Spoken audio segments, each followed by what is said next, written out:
Peace, world. I want to welcome y'all. The brother Snow Billy in the building, controversial figure. We got Poppy from Bronx River, aka Hassan Campbell in the building. But yeah, we're gonna get right into it, man. Tonight we got a New York-based roundtable. Now, last week we had the versus battle between the Lox and the Dipset. How did y'all enjoy the battle, and who do you think won? And let's start with you, Snow. I mean, hands down, I got to definitely get that to the Lox. The Lox tucked out by a long shot, as we all know, and we all could agree with. When it comes to that situation, definitely shouts P out because he definitely put the Frank stand on the map at the end of that thing. You know what I'm saying? That was a good battle, for overall. But they ain't really have no wins against the Lox. And man, the Lox have been groomed by some professional industries, So they was able to get that they was able to do well on that. Hans, what you think, bro? I think it's like taking a clean glass and putting it next to a dirty glass, where you actually listen to what dudes are saying, to as you got camera talking about computers puting, stupid, and then you listen to the lyrical ability of the Lox. It's like, whoa, because at first, I'm not going to even lie, I'm like, yo, the Lox Dipset got anthems. It's going to be a good one. Right. But then when you listen to the lyrics back to back, it's like, hold up. You know what it is? I think maybe some songs stand the test of time. You know what I'm saying? And some songs just sound a little bit outdated. So, sometimes, hey, I ain't trying to make no excuse for it, but hey, man, Now, you know what it is? You know what I tell dudes, right? Some dudes out there ain't never really had no good pussy. Some dudes never had no, and they didn't have some average bum ass chicks in the bedroom. The Lox gave you that raw. To as Dip said, it was like, so when you get a real bad shorty in the bedroom, to as these chicks, you done slept with 25 chicks, and then you get this one chick that shows you what being a grown woman is all about in that bedroom, and it's like, wow, now you got niggas committing suicide. The Lox had niggas ready to commit suicide next to them dudes. It was like, yo, that was child abuse. What Jadakiss did to them, because it was really Jadakiss battling all of them by itself, it was child abuse. Facts, man. People will argue that. But when do you think the Dipset went wrong, and what could they have done to win? Freaky Zeke was just taken away from their stage performance. He was irritating. Freaky Zeke was irritating. Just watching him up there doing that clown, and he looked like he was just on some Queen's Flip shit. When you watch hip hop, you looking for the performances, the hype mans. Like he wasn't the hype man. Like when you watch Busta Rhymes on the stage, you see Spliff Star, like he enhances the performance. To as Freaky Zeke was taken away from that. Right, definitely. And then even with Joel Santana is nice, and he got even though he don't have hits, he still had dope songs on his album that I would have liked to hear him perform. Styles P had dope things that I think that he could have performed more of. I don't think that, I really don't like the way the battle went down, because there's more songs that I would have liked to hear from Jim Jones as well. It was just, pretty much Cameron versus Jadakiss. There's more that I would have wanted to hear back and forth from both groups. But overall, it didn't even matter. Jadakiss slaughtered them. Yeah, definitely. On top of the fact, we got to keep in mind that the DJ played music for an hour and a half before they even started battling. Yeah, it was late. Now imagine if they would have had the full time. Imagine if motherfuckers was on time and they had the full, whatever it was, 90 minutes, whatever it was, 2 hours to really rock out. They was an hour late. You know what I'm saying? So that could have swayed it a little bit too. Maybe it would have gave him some more time. Or maybe that could have made it worse.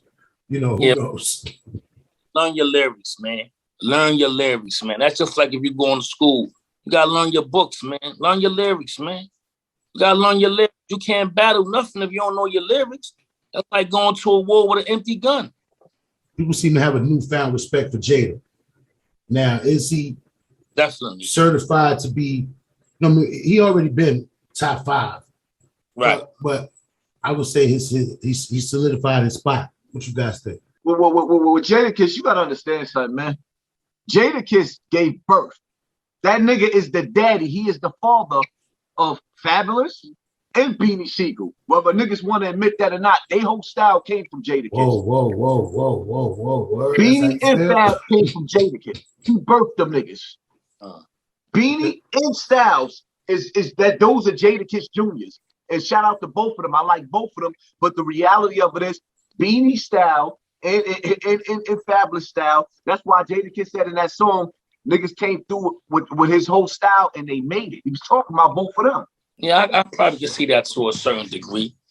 I mean, I haven't never really listened to Fab. You know, I listen to Fab once in a while, but I haven't really never took a direct in tune into his music. You know what I mean? I couldn't really never get with it. Plus, when he came out, I think I was in the penitentiary at the time, and his music wasn't the tune in the penitentiary. So, you know, I don't really know his but Beanie Siegel is hard, man, and I can see him and Kiss having that same kind of wave. I can see that. Yeah. If Beanie and Kiss go at it, now you're going to see a big difference because you're going to listen to both of them are equal when it comes to the lyrics. I don't know. Beanie see after Beanie that gunshot, you know what I'm saying, he took with it losing his voice. I don't know if the jam's gonna hit the same, you know what I'm saying? So that's the order I think Beanie might be at a disadvantage when it comes to that because he lost his voice, so his joints may not hit the same. You know what I'm saying? Jada, you know, he at the top of his game right now. He like what you would say the best shape of his life when it comes to hip hop. You know what I'm saying? That's right. It. Word. So, you know, I think there might be a little Beanie might be at a disadvantage when it comes to that. Right now, Jada like the Ali out here. I don't think really nobody really fucking with him lyrically unless you start going way back to like niggas like Rakim and that'd be hard stage with Jada, man. You gotta really be lyrical equipped to really go on the stage with that man. You gotta. Now, me ask y'all this though: if there was any other group out there that could give the Lox a run for their money, who would it be? And let's take it to Brooklyn first. Let's start with you, Snow. Look at Haas. I see you thinking. I see the wheels spinning over there, Haas. But go ahead, Snow. I already got it.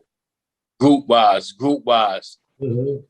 I already got it. Right. Group wise, Snow, what you got, my nigga? Man, and that's kind of hard. You saying a group like it ain't that many groups, man. I mean, you say you got the Lox. You're a Brooklyn nigga. One of them niggas like MOP. I mean, like, come on, my nigga, like, what's going on here, man? MOP, what we doing out here? MOP, you just said it. That's what I was getting ready to say. MOP. As a matter of fact, hold up. You ever heard that song between Keeping It Gangsta, MOP, the Lox, and Fabulous? MOP killed that. They killed it. Yeah. I'll go back to how about some hardcore, man. You know what I mean? MOP I've been a fan. Let me tell you something. MOP versus the Lox is going. And see the problem. The thing about it is that you have to be MOP fans to know their songs because they was mainly underground. True. But song for song, they gonna have a problem with MOP because MOP is hardcore. Right, but it ain't gonna be nothing but a bunch of Timberlands and hoodies in there for that one, man. Nah, but you know what though? MOP got some bangers, and that I would love to see that. So what we doing collectively? Who we saying we putting MOP versus the Lox? That what we doing?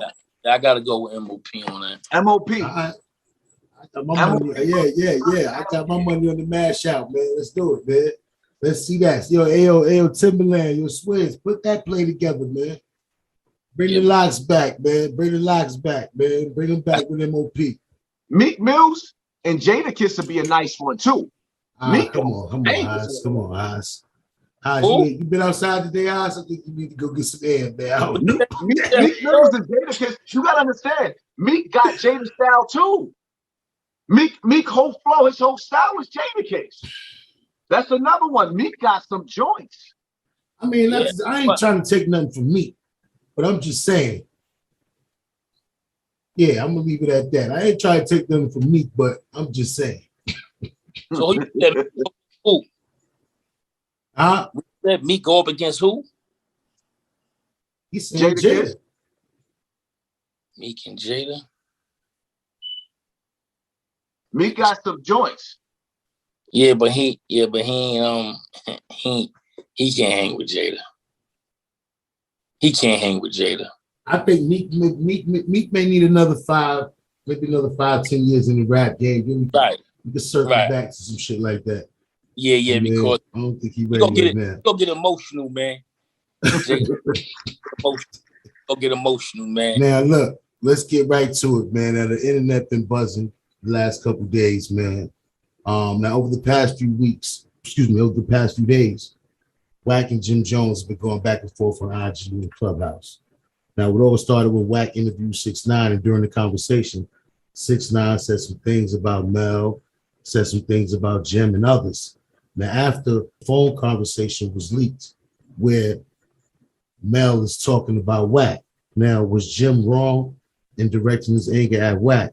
And should he have called Wack and had a conversation and told him how he felt about the situation before he responded the way he did? Just had a phone conversation with him man to man first. And the same thing for Wack. Do you think that Wack should have even entertained that part of the conversation once 6ix9ine took it there? Basically, they handled it the way they should have handled it. You know what I mean? They probably both had something to get off their chest. But as for Jim Jones wise, he should have spoke up for himself, and I have other speak up for him. Yeah, Wack did an interview with 6ix9ine. 6ix9ine mentioned Jim. And he was insinuating about Jim cooperating and stuff like that. So instead of Wack, All right, stop right there, right? He didn't say a lot. He threw bits in there because 6ix9ine set with the people. You understand what I'm saying? And he also knows that in order for Jim to not have been apprehended or questioned, being that he is on not a regular conversation wiretap, but he's on a RICO wiretap. You understand what I'm saying? This is a RICO wiretap. So me being a part of the situation, I could give my spiel because I know the truth. And I'm not saying this out of no dislike for Jim Jones, because Jim Jones was always all right. With me, he just always seemed scary around me, which I didn't feel comfortable with. And Melly used to tell me, yo, that nigga Jim, when he get around you, he act, So rather than that, I don't take nothing away, from the situation. I'm not saying this out of no hate or no dislike, but being that I was in the same situation, a little more worse than Jim Jones, I know Jim Jones made a cooperating agreement, which stands as this: if now that's allegedly. Now you saying, but because you saying that because of your experience, that's what happens. My experience with the government, right? Okay.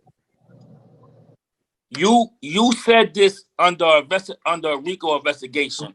This was going on. They have to question you. They have to question you because you're involved, right? Verbally. And you're giving some kind of threatened orders out or something going on like that. You're giving orders out or whatever. You know what I'm saying? So being that you do that under a RICO investigation, you have to be questioned. You dig what I'm saying? And being that he's who he is, he's not going to have a regular questioning. He's going to have hey, listen, we have you on this recording.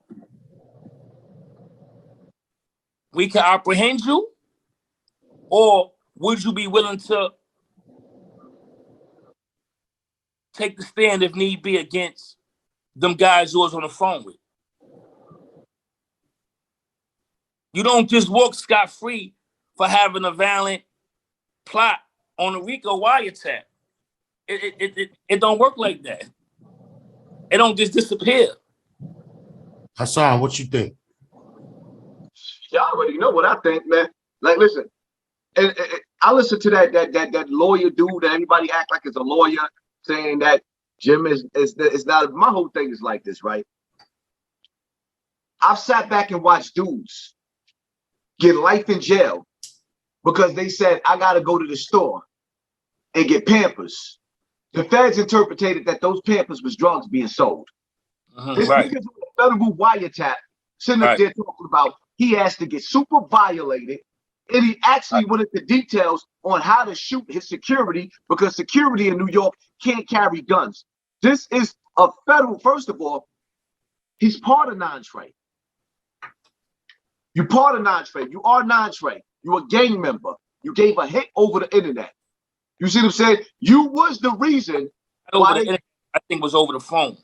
Yeah, he was the reason why the feds moved in so fast. It was his phone, his conversation. So they just gonna skip out on the part with Jimmy. And see, my whole thing is like this, right? With Jim Jones. How do you not sit down and try to at least give the people an understanding? I would respect Jim Jones more if the nigga said, listen. I'm gonna tell you why. Go ahead. I'm gonna tell you why. I would respect the nigga if he said, listen, I know it sounds crazy, but that's my word. You know what I mean? I'm not working with these people. He won't even tell you he ain't working with the people. I won't say that. I won't say that he's a working federal informant. I wouldn't say that. What I would say this though, I would say when they approached him and threatened him with prison time, he agreed. If they approached him, they may have never approached him. So we say if they approached him. No, I've been in that courtroom. I know the prosecutors. They're going to approach you. That's not nothing. That's not no superior court, some city court. You dealing with individuals that's on a conversation. They're coming to approach you and ask you what is going on. Right. It's not like as he's some CEO of a major record company and he was saying this out of anger. He was saying this coming from a gang-related perspective. Wack posted a video on IG, challenged Jim Jones to post his paperwork and explain how he avoided being charged in the Treyway case. There's no paperwork. Only thing Jim did was say, hey, listen, if Melly and them go to trial, he will cooperate. No, correction. What Wack told him is to show paperwork on that down south case with the gun. That's what he told him to show paperwork on, how you get around that gun and drugs on a high-speed chase, running from the police and got caught with guns and drugs in the car. How did that case just go away? Not in defense of Jim with that, but what all I'm gonna say is, how sometimes you might be in the car with somebody, it's some shit. Well, you're in the car with somebody, police get on your ass, whatever the case might be. Okay, Jim is the bag, so somebody else might take that. So for all we know, the person that he was with probably took that. So you know what I mean. So then that gave, that's how he was able to wiggle. Go with that. I could go with that. And many things get misconstrued, in situations like that. I could definitely go with somebody else, tuck the hammer charge, but it had to be some written paperwork from the courts that you're not a part of that case no more. Yes. Now, is Wack right in asking for that? Now, Wack didn't say Jim was a rat. 6ix9ine was insinuating that. Now, does Jim need to clear his name? And do you think that he owes the world an explanation? Or is that shit just silly shit that they really don't mean nothing in the corporate world where they getting money at? And to be honest with you, in the corporate world, man, it don't even matter, man. It matter for the individuals that's, doing it for the whatever they got going on, but for the world that count, them guys don't even know what's going on. You can't even tell them guys in that position what it would. You tell them, hey, they're gonna like, what are you talking about? because that's not they feel. Haas, what you think, bro? I think personally, when you look at Jim Jones' whole resume, it just don't look right. Nothing about that. I personally feel like Jim Jones is an agent of Satan. Like, first and foremost, I tell people all the time, Jim Jones, OG Mac may have, played a big part with the UBN or Rikers Island, but Jim Jones was the billboard for Bloods in New York in the streets with this Dipset movement. He was a walking billboard. And But he's seen the opportunity and he sees that. Yeah,